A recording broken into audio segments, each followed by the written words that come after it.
to our newest episode of The Game Readers. Yeah, what's going on, guys? Yeah, I'm your host, Sergio. Yeah. And I'm here with my co-host. Yeah. Are you going to introduce me or I got to introduce myself? Just do yourself, man. Okay, alright, fine. Hey, what's going on, guys? It's your boy, Drew. You know who It's it your is. boy. It's your boy, back at it again. Yeah, sir. So, Drew, how have you been? I've been pretty good. Just working, just surviving, man. Just vibing? Just straight vibing, I just bought, so I just bought the new craze that's, the new sensation that's sweeping the nation, Among Us, Ooh, so how you doing? I might be getting into that soon, we'll see. I downloaded it, but I have not yet played it. Yeah. Yeah. There's a lot of peer pressure. A lot of peer A lot of peer pressure on the friend side. How many times have you been the imposter? I actually haven't jumped into my first game yet, but Oh. it's sitting there. It's like ready. Okay, so you're like me, right? I'm getting ready. I haven't played it yet. Well, I also in the same scenario, I bought the Outer Worlds, so I've been playing that. How's Because that? I was really excited. It's okay. It's I'm like a couple hours into it right now, so it's still kind of a little early to tell, but yeah, it's basically like Fallout, but not Fallout, right? Like that's exactly what they were trying to do, and they basically did that. Yeah, I bought it when it came out. I have not played it yet. Yeah. But actually, it's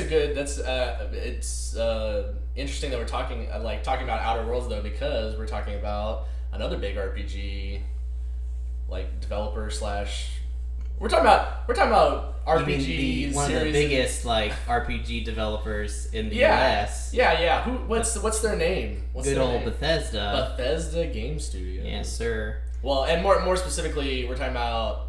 But I guess not more specifically, more broadly, we're talking about Zenimax, the actual And we're gonna kind of like dig more in depth of the Microsoft purchasing. Yeah, like Zenimax and the implications and the impact on the gaming industry, really. The buyout heard around the world.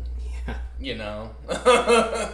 All right. So I guess maybe before we start, we could talk about Bethesda a little bit. Yeah. I know you have like tons of notes on like the actual acquisition. Yeah. But I don't know. Maybe like, what's like your favorite Bethesda game? That's a toughie. I mean, well, okay, so it's not technically, it is a Bethesda game because they produced it, right? Fallout New Vegas. Yeah. But like Obsidian obviously developed it, and they were responsible for all of the goodness in that game.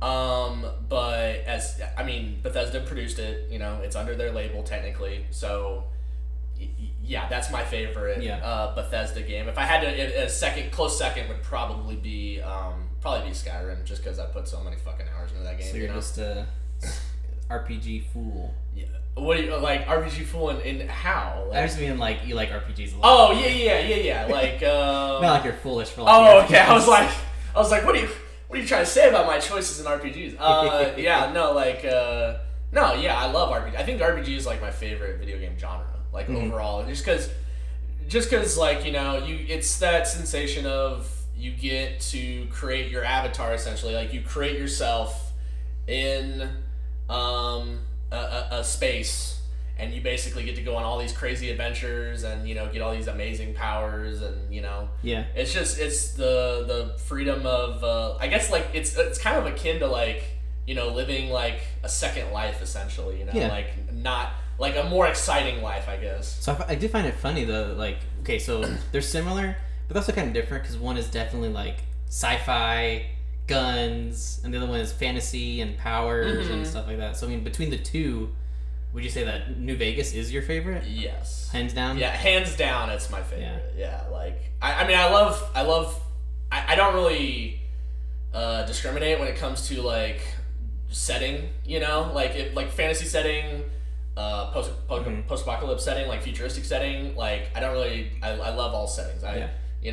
But there is something like special about New Vegas, just in the like the details and the writing. Yeah, New Vegas. I mean, I played it when I was a kid, and that was because Fallout 3 in the New Vegas, and I think for me, New Vegas was my favorite of the two when I played. I played 4. 4 was okay. I didn't really. 4. I was really excited for 4, and then I started playing it. And I got into it. And I was like, okay, all right, this is pretty cool. And then like I don't even know, like 40 hours later, I was like, I don't know, man. The best thing about it was being able to do the mods on the Xbox at the time. Yeah. So I played it as like Batman from Batman vs Superman. That's how like most RPG, like especially Bethesda RPG, like that's where a lot of the fun comes in. Yeah, that's where the fun comes in. The mods. Yeah, and then for me, like my favorite, I mean, it's definitely coming down from the id boys down there in good old Dallas, Texas. Doom. Yeah. Any of the Doom games. I mean, when did Bethesda always, or did Zenimax always have controller id, or was that something? No, that was a couple of years ago. I feel like that was around 2014 or so. I think that they acquired them. So Doom 2016 is one of my favorite games of all time. Right. Like, yeah. It's such a good game. It's almost like I've heard it described as the perfect game. Yeah, like and then Doom Eternal came out recently, and that's probably one of my favorite games of the year so far. Not that there's like been like tons of games have come out that have been like, I don't know if you can really blame like COVID, but like I mean, but it's fun. I love the kinetic energy and stuff like that. I mean, you just killing the shit out of things. Yeah, I love ripping and tearing, baby. Fuck, like it's so good. It's so satisfying. Yeah. So, have we talked about my time when I game tested for Zenimax? I mean, we've talked about it in person, obviously because we're friends. But I don't know how much I told you about it on the show. Yeah. So I can't really tell you much about like the studio setup and stuff like that. But it was it last year or was it 2017? Now you went to 2018. It was id right for Raid or no? It was id. Yeah. In Dallas and Rage 2, right? Rage 2 and Wolfenstein Youngbloods. Yeah, that's what it was. Yeah. I mean, it was a cool experience. You walk into the studio and it's just like they have like tons of Doom stuff and Quake, and I'm like, oh wow, this is awesome. And then you just play a game for like 8 hours a day, and then you answer questions and they buy you food. That sounds probably like the coolest week of my life. I was about to say that sounds like a pretty damn good week. Yeah, and it's crazy. Like when all you do is just play a game, you can. I mean, I beat it in like 3 days. Yeah. So I was playing like 8 hours a day in it. Right. And then with like Wolfenstein, I got called back after like a couple weeks. They're like, hey, do you want to come? Yeah. Play Wolfenstein? I was like, yeah, sure, why not?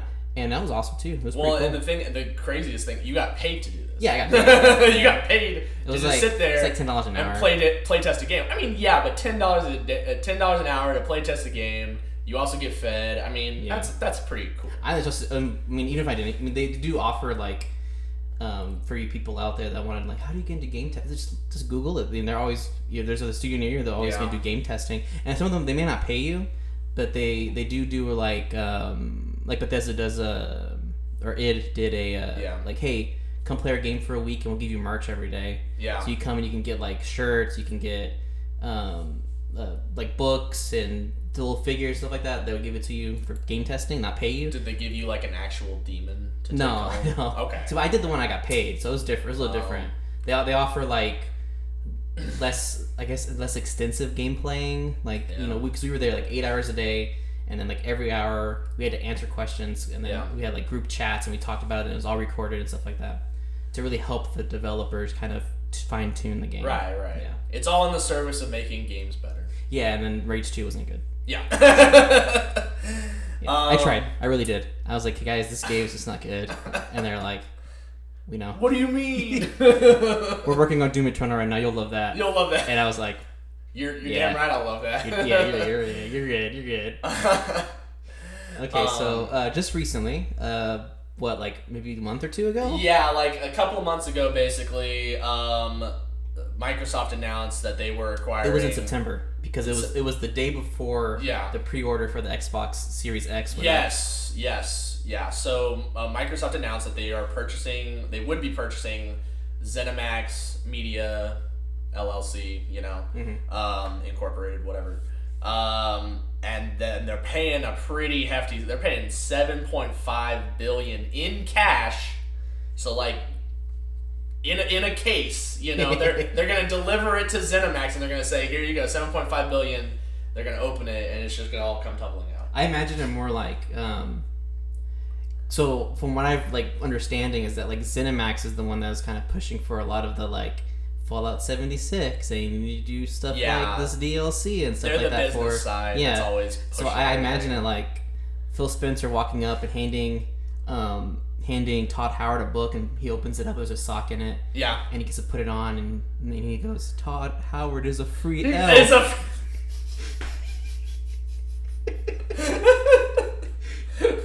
Todd Howard. Todd Howard is free. Mr. Spencer gave him a sock. Oh my god, that's funny. Yeah. So as part of this deal, obviously, so Microsoft's buying all of Zenimax. This includes Bethesda Game Studios, Bethesda Softworks, which is the publishing side of Bethesda Game Studios, and then id Software from Doom and Quake and all Wolfenstein that. and all those. Actually, Wolfenstein is handled now by Machine Games, apparently. Oh, okay. Which is also part of the deal. But Arcane Studios, Dishonored, Tango Gameworks, who did Evil Within. Okay, and they're also doing the Tokyo Ghost, right? Ghostwire Tokyo, I believe so. Okay. And then Zenimax Online Studios, which handles all of the Elder Scrolls Online. And do they handle Fallout 76? I think that is just Bethesda Game Studios. Okay. I think, if I'm not mistaken. But yeah, so the deal is not final, obviously, yet. It's expected to close in the second half of fiscal year 2021. Yeah. So basically, this time next year, ZeniMax and all of its subsidiaries will belong to Microsoft. Yeah, I think it's pretty much done. I don't think anything's gonna. I mean, I don't think anything's gonna change. Like, I don't think anything is going to be. Nobody's gonna come in and be like. I mean, the FCC might have some questions for them, but I don't think like. I don't know. I don't also think. I don't think Donald Trump is gonna care.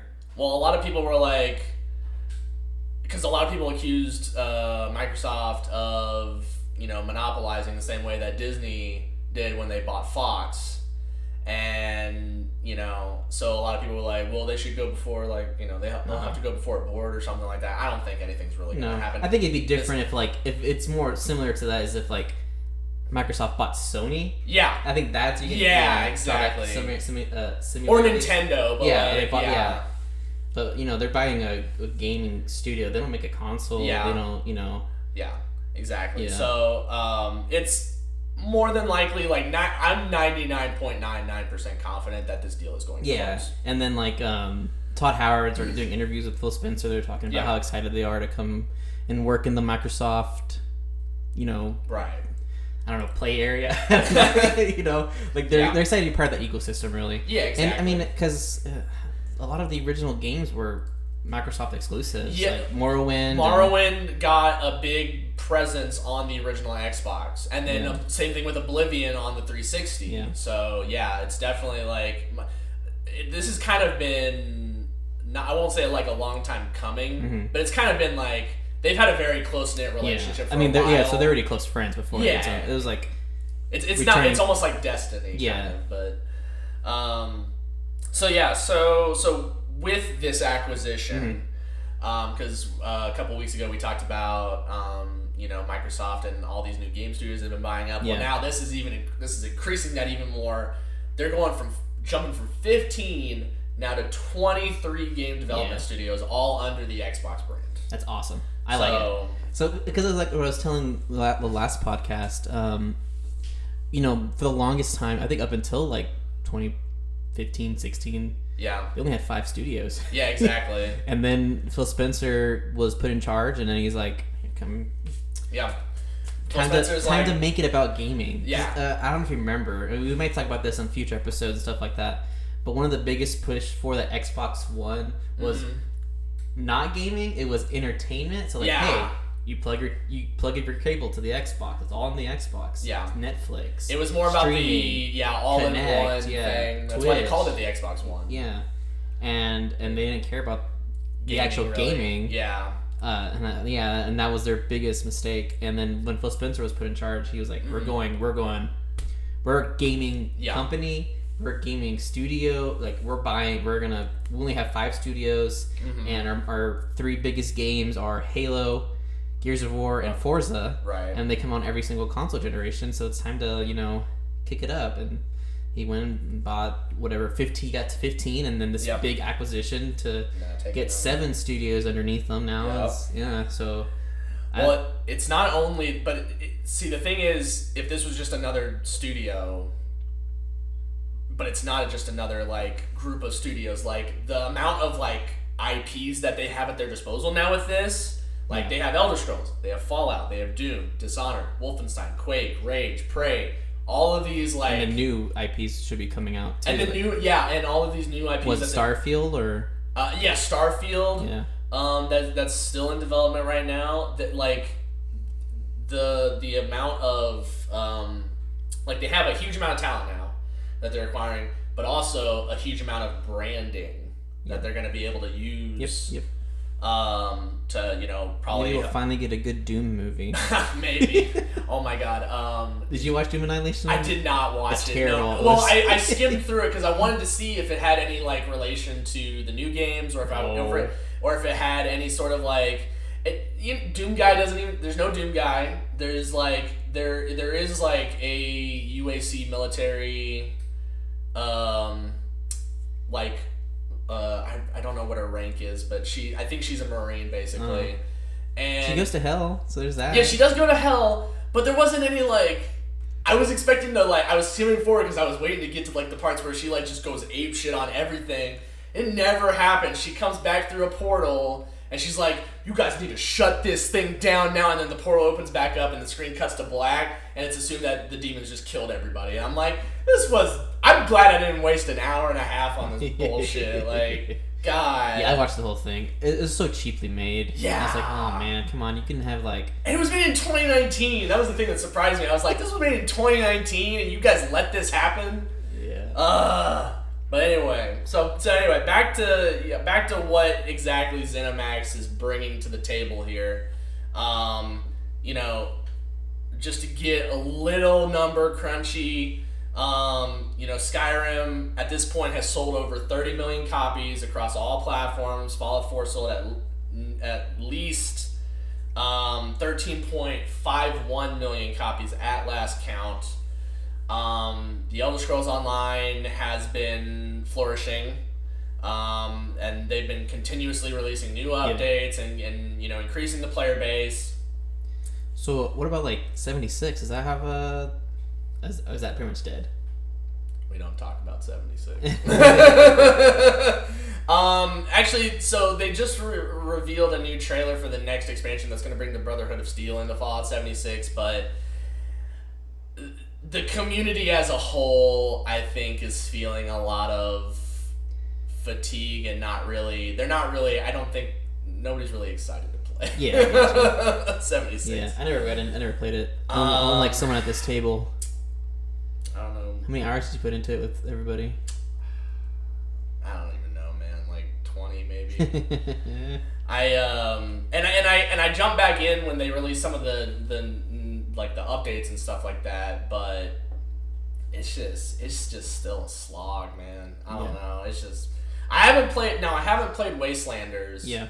Which from all accounts was like game changing for 76, because it added NPCs back in, it added like choice and consequence and all this, and like a story, basically.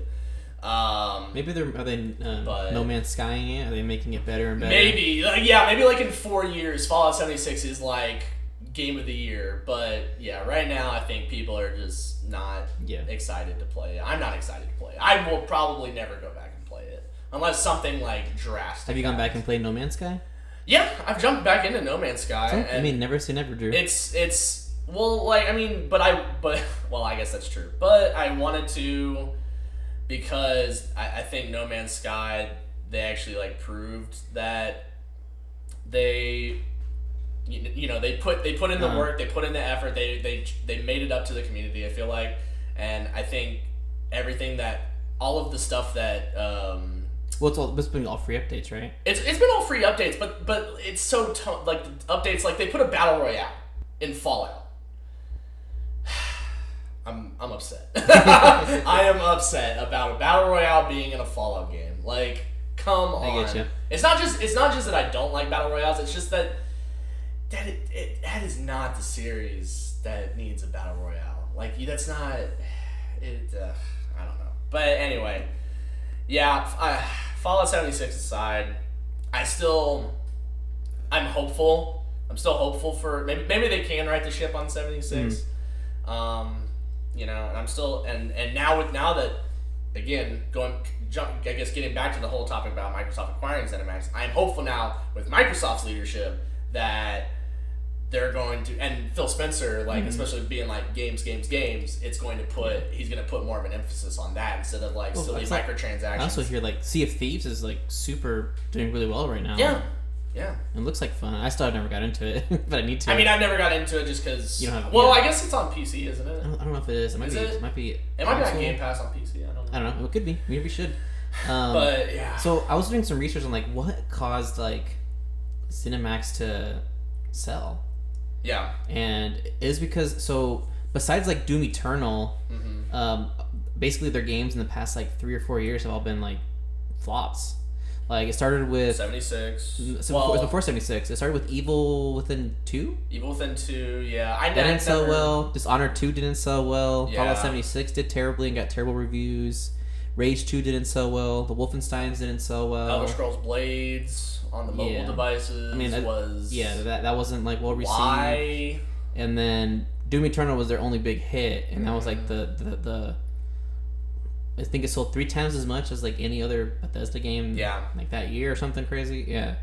Or this year. So I mean I guess they were just hemorrhaging money, and they're just we're just not. This is just a lost cause. And then Microsoft was like, hey, it makes sense. You want this big case of money right here? Yeah, it makes sense. You want this money? I'll give this money. Give me your studios. And they're like, all right.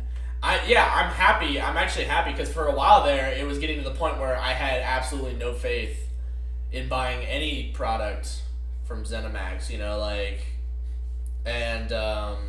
Because I just felt like it was gonna be terrible quality, and it was going to be all of these anti-consumer practices and microtransactions and stuff like that. It was getting to the point where I was considering not even buying Starfield. But now that Microsoft owns everything and will hopefully,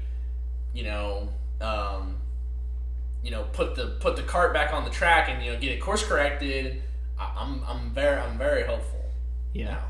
Okay. I mean. Yeah. So talking about the future, right? We've talked a little bit about Starfield. That's the next big IP coming from Bethesda. Yep. But in the meantime, not all of, but I believe the majority of the games from all of these studios will be added to the Xbox Game Pass. Yeah, so I think they already are added on. Yeah, they were added the day that the deal was announced, I think. I think they went and added all the games. Yeah. I think Doom Eternal was already going to be on anyway. Yeah. And they just put it earlier. I think. Don't quote me on that. But yeah, and then the deal is, it's for any Microsoft Studio game or any Microsoft game. Day of release, it's on Game Pass. Yep. So Starfield, Elder Scrolls 6, when that comes out, day of release will be on Game Pass. Yes, sir. Which makes that an even greater value. Except for 2 games. Yeah. Deathloop and Ghostwire Tokyo. Yeah, because those are PS5 exclusive. I think they're timed exclusives. Are they? I thought they were. From what I've read is that they're going to be timed exclusives. Okay. So that might have changed because I think before again, don't quote me on it, but this is just from what I've read and what I've heard online. Yeah. If I remember correctly, is that they were going to be PS5 exclusives, right? And then the purchase happened. And I think they turned them to timed exclusives. Okay. And then on top of that, I know that Sony was in the process of trying to purchase the exclusivity, English, right? Yep. Exclusivity of Starfield. Oh wow. Yeah. Oh yeah, I did read that. Yeah. They were pushing to get that. Either they were trying to get it timed, or the full up exclusive. And then Microsoft bought the company. So yeah, I think it's gonna be weird if you go out and you buy Deathloop, you put it into your PlayStation 5, and the title comes up, a Microsoft Studios game. What a world! What a time to be alive. Yeah. Plays better on Xbox. Also, they add that in before the game. Yeah, so you were right. Deathloop and Ghostwire Tokyo are timed exclusives for the PS5. So yeah, eventually they will make their way to other. Yeah, eventually they'll be on Game Pass. Game Pass and PC and all that stuff probably. Yep. Maybe.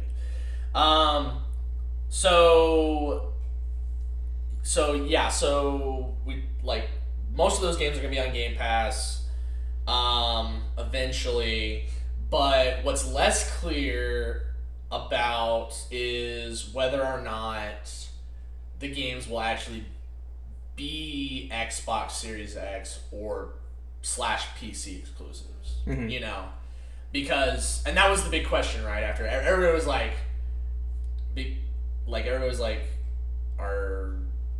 is Microsoft going to make all of Bethesda Game Studios? You have so if you go on YouTube, you type in like Sony Bethesda or something, you get like angry videos of like there's a lot of conspiracy theories. Of like fans that are upset. Yeah, I want to say but they are fanboys. They are like, fans, not in a derogatory way. Like I don't hate PlayStation or PlayStation people. Yeah, but these guys are like, Microsoft is evil. They're the devil. The devil. Why are they buying? Now I can't play Fallout. What is this? They should release it on the PlayStation. Microsoft must cater to me. Yeah. In my own specific tastes. And then at the same time, whenever they announce that Spider-Man's only going to be on the PlayStation, they're like, suck it, Xbox fans, you lose. PlayStation gets all the better exclusives. Yeah. Suck it, Xbox nerds. Yeah, so go play your Halo. Wait, you can't because it's delayed. I think we're going to be on kind of different thoughts on this. Yeah. I know you think that they will be on Sony. Eventually. I think that they will not. And I'll explain why a little later whenever we start getting into it. The reason why I think that they will eventually make their way to other markets, because and this was also recently, Phil Spencer recently had another interview where he was asked, with acquiring Zenimax, what does that mean, for exclusivity, and all this kind of stuff, and he reiterated what he's pretty much always said is, I just want people to play games. Okay. I want gamers to play games. It doesn't matter where they are. People just need a game, And so that and this is basically what you were talking about earlier. Phil Spencer is all about the games. I think he's shown that over his tenure as head of Xbox because he has been. And Xbox has been so cooperative with other, especially with Nintendo. Mm-hmm. Banjo-Kazooie, Minecraft characters in Smash Brothers, Well, I mean, I never thought we would see that, I think it's a little different because, Minecraft was already out on the Nintendo systems, right? Before Microsoft bought. But still, that requires a whole. But to license the characters specifically, that requires a whole nother separate deal, though. Yeah, I don't know. I mean, I think it's a little different because it's not it's just the character. I mean, Snake is in. Yeah. But he's not a PlayStation exclusive character, I guess. I mean, his brand is very much identified with PlayStation and Sony. But also even just that, but it's also his whole approach to crossplay and everything like that, where it's he just he just wants people to play games no matter what system they're playing on. Yeah. And so and also at the end of the day, money is money. Yeah. It don't matter where the game gets sold. Microsoft is still going to get a cut of that. Mm-hmm. And you get 75%? Yeah, it doesn't make business sense to me to just say, hey, you can't have this game anymore. See, I think that's the same argument you can make for any. Why wouldn't Sony put Naughty Dog games on Xbox? That doesn't make sense. You can make more money that way. Well, okay. In some terms, it makes sense. I don't think so. You have to have something to pull people to your console. Yeah, and right? that's what they're doing. They got Bethesda, so they're using Bethesda to pull people towards their console. Right, and this is where I think the timed exclusivity is going to come into play. With Ghostwire Tokyo and Deathloop, I think Microsoft is going to make all future Bethesda games, Bethesda in any of the studios that they are acquiring, All of those games I feel like are going to be timed exclusive for years, 6 months, however long, on Xbox Series X / PC only, for that time. And then they will be ported to other markets where after Xbox has already gotten the dedicated player base for that year, they'll be like, okay, now you can. Now everybody else can go have it. So I mean, I used to be on the same boat, but then I kind of like changed it. It just makes more sense to me now when I was thinking about it. Yeah. Why would you do that, right? Like, the people always say this. Like, if Sony bought Zenimax, there'd be no question that they would be Sony exclusives. Right. So why is it when Microsoft buys that Zenimax now it's up in the air? But again, is it because they're more consumer friendly than Sony? I think so. I think that's what we've been kind of talking about, like with Phil Spencer, is that I think Microsoft is showing now that they are more, especially with all of the stuff that you can set up a payment plan for your new Xbox, and it comes with Xbox Live and Game Pass for a year or whatever. They are really demonstrating that, hey, we are consumer first now. Like, we want you guys to play, so we are going to, as a sign of good faith, we're going to set this whole installment plan up and all these other programs. So Sony, and again, with going back to the crossplay thing, Sony blackballed Nintendo and Xbox were on board. They were like, crossplay sounds like a good plan. For Minecraft. Yeah. For the time. And then eventually Fortnite, I think, too. Uh-huh. And then Sony was like, no, we are not gonna cooperate with any of you. Sony, I like I like the Sony exclusive games. I like the IPs they have at their disposal. But when it comes to company, when it comes to business, PR and business, and they're just a bunch of bastards. Yeah. I mean, to be fair though, they are that way even in their movies. Yeah. Like with Spider-Man and stuff like that. Yeah. God, you guys are where they almost took Spider-Man out of the MCU after. Yeah. They just like to play hardball. Yeah. And I honestly don't get it. I mean, I don't know. I subscribe more to the Phil Spencer ideology of why can't we just all game together? We're just gaming. Let's just game. Yeah. Okay. So I'm gonna hit you with this quote. Okay. Right. So this is an interview. I don't know. Maybe it's the one you were talking about, but it's with Kotaku. Okay. And they're interviewing Phil Spencer about Bethesda, and they said, "Is it possible to recoup your $7.5 billion investment if you don't sell Elder Scrolls 6 on the PlayStation?" And he responded, "Yes." Yeah. So that was the interview that I read. Yeah. Okay. So it is possible that you it is possible. Yeah. So what I think maybe the full quote is, I don't want to be flip about this. This deal was not done to take games away from another player base. Yeah. So that's what you're talking about, right? Yeah. Nowhere in our documentation that we put together did it say, how do we keep other players from playing these games? Yeah. We want people to be able to play games, not fear people to be able to play games. Yep. But I will say, in our model, when I think about where people are going to be playing and the number of devices we have xCloud, PC, and Game Pass, and our console base. Yeah. I don't think we have to ship those games on any other platform in order to kind of make a deal that works for us. What I'm saying, what I took from that is that we have a streaming phone service, we have it on the PC, and we have it on the console. That I don't think it's basically saying we don't have to release on the PlayStation, right? Because we're not taking the game away. If you want a PlayStation, go buy a PlayStation. But then you still have access. If you don't want to buy an Xbox, you still have access to these games, whether through xCloud or your computer. That's the way I took it. I guess the way that I read that was more he's saying it is possible, right?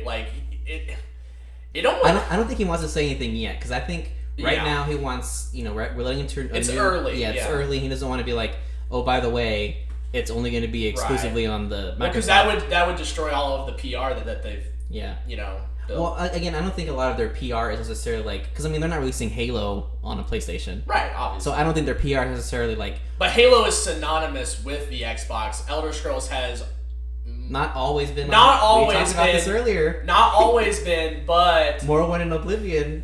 But okay, well at the time though, the PS2 probably wouldn't have been able to handle Morrowind. Let's be fair. Uh-huh. And then, but then as soon as the PS3 released, we started seeing Fallout 3, Elder Scrolls 4, a lot of Bethesda games on the PS3 as soon as the PS3 released. Yeah, but I think there's going to be a time when things change, right? Yeah. And I do think that at least for the future, maybe there'll be like a big game. Maybe they'll do Elder Scrolls will be a timed exclusive, but then like Starfield is exclusively on the Microsoft. Maybe.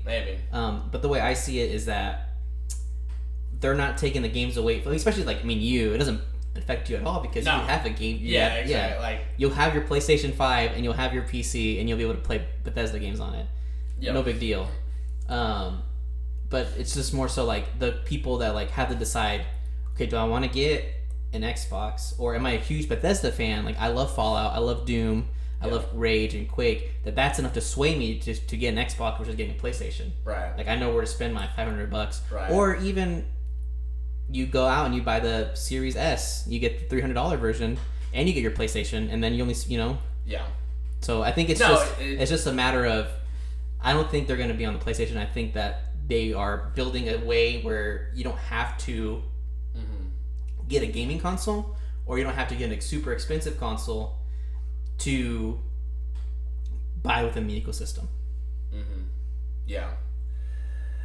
I mean, what I read from that interview was basically like what he's saying is it's definitely possible, right? But and again, it's early. He doesn't want to jump the gun on anything yet. Yeah. But what I think. What I think ultimately is being said in that statement is that, like, if we wanted to, we could take our toys. It's almost kind of like I don't want to say like a threat. I don't think it was a threat. I don't think it was a threat, but like almost kind of like we could take our toys, but we're probably not going to. Yeah. Well, again, I think he's just letting people know that you don't need to get an Xbox to play these games, but it will not be on PlayStation. We'll see. Because again, I think their platform is no longer Xbox. Their platform is a streaming gaming system. Pass, that's their platform now. So that's my thought. Yeah. Because they one of the best decisions they made, I think, was to still obviously they have a gaming console, but there's no console wars because they're not focused on number one, they want to make the most powerful system, so they make it basically like a PC. Yeah. And then number two is that a lot of their investment and time is going into Game Pass, which is super successful, and it's probably gonna, probably double by the end of maybe halfway through next year. Will be at 30 million subscribers versus 15 million now. And they're even talking about doing like different ranks of like payment plan, like payments. So like kind of Netflix, you get like you can do like 9, 12, and 15. So I think they're probably gonna do like 15. 20, 25, Right. And again, I think anything $30 a month, that's a steal. Yeah. And right now it's $15 a month. So and then like you said, you can get it for the first like month for $1. Yeah. Exactly. So do you have Game Pass on your PC? I don't have it yet. I really need to. I need to get it for my Xbox. Yeah. I still haven't done it yet because I'm a heathen. But we'll see. Time will tell. I think ultimately, I would be really sad. I would be really sad for people on the PS5 if they wouldn't be able to play obviously it's not gonna affect me any. Yeah. But I would be sad for them, and I don't ultimately think that's Phil Spencer's goal. Like he said, to take games away from people. But yeah, we'll just have to see. Time will tell. Either way. I guess we won't know really until the first big. Like, probably Starfield. Starfield, I would imagine. And then, they show at E3 and they're like, hey, exclusively on the Xbox, and then like... And PC or whatever, Yeah. Well, there's... I'm not sure how the Game Pass for the PC works, but I imagine it has to be like a ported version, and you can't just take the console digital and put it onto the PC? No, it's gonna have to be the PC version. So I don't think I think it'll be exclusive for the console for at least a couple months. Yeah, I'm saying? Like, I mean, when did what was the game that you're getting Cyberpunk for your PlayStation? PC. So when's that come out? Is that the same day? November 19th. Yeah. Red Dead 2. That was a couple months, right? Yeah, that was a couple months, but also I think Rockstar did that with Grand Theft Auto. I think they did. Well, so I feel like there's gonna be some time between. So like I think it'll be on Game Pass. It's gonna come to Game Pass on eventually. Like we're working on it. I wouldn't be surprised. Exclusively, it's gonna be on Game Pass for the Xbox day one, and then maybe like 2 months, 3 months. I don't know how long it takes to put you probably the make PC like version. 6 months later. And I'm sure there'll probably be some games that they'll make for both at the same time, or they'll be day one it's on PC and some.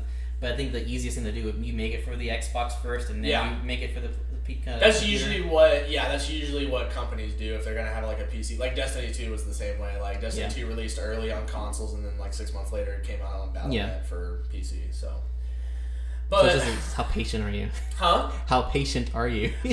I waited a year for the Outer Worlds to come to Steam from the Epic Game Store, so pretty patient. Yeah. Outer Worlds isn't something you're like biting at. Well, how about this? A little positive. Yeah.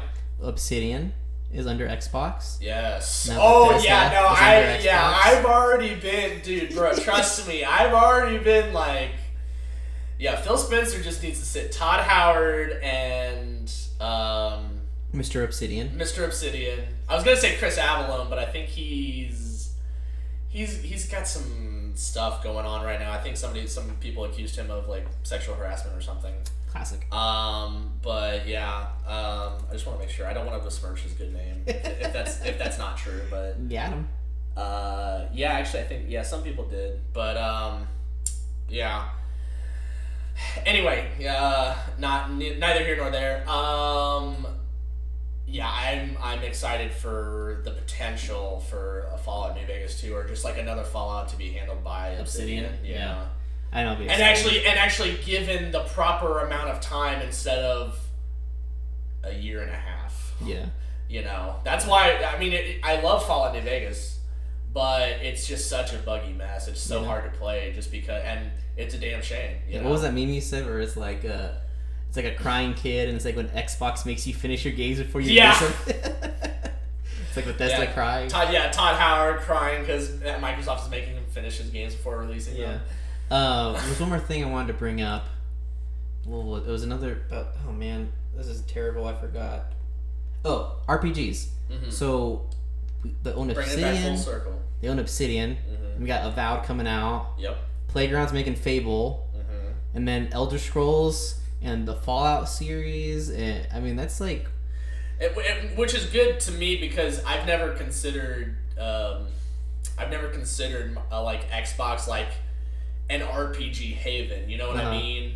It's always, to me, Xbox has always been the shooters and the racing games. console basically. Yeah.